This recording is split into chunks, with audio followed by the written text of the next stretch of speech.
ఇవాళటి కథ మద్యానికి మాటొస్తే. చావు బతుకుల మధ్య ఉన్న ఒక వ్యక్తి భార్య మద్యంతో ఇలా అంటుంది. నీ వల్లే నా భర్త ఈ స్థితికి వచ్చాడు, నువ్వు వ్యసనంగా మార్చుకున్నావు కాబట్టి ఈ రోజు చావు బతుకుల మధ్య ఉన్నాడు అని మద్యాన్ని నిందించింది. అప్పుడు మద్యం అంటాడు, పిచ్చిదానా, మొదటిసారి నీ భర్త 16 ఏళ్లప్పుడు అమ్మాయి ప్రేమించి మోసం చేసిందని చద్దామనుకున్నాడు. కాని నన్ను పుచ్చుకున్నాక దానమ్మ ఇది కాకపోతే ఇంకొకతని బతికించి పంపాను.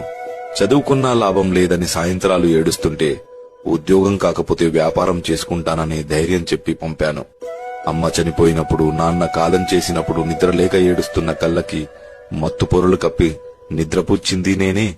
మోసాలను మన్నించేలా, కష్టాలను భరించేలా, వెన్నుపోట్లను తట్టుకునేలా ధైర్యం ఇచ్చింది నేనే.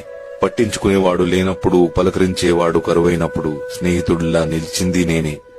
సంసారం ఈదలేక, పెట్టే బాధలు చెప్పుకోలేక చేతగాని దద్దమ్మ అని అంటుంటే ఎక్కడ ఉరితాడికు దగ్గరవుతాడో అని బాధను మరిపించింది నేనే, ఇంటికి పంపించింది నేనే. అన్ని సందర్భాలలో తనకు జీవితం పైన ఆశ ఉంది కాబట్టి నా మత్తును మరుపుగా భావించి ముందుకు సాగాడు. ఎంత చేసినా నువ్వు మాకు ఏం పీకావు అని ప్రశ్నించారు కాబట్టే బతకాలన్న ఆశ కోల్పోయి మంచాన పడ్డాడు.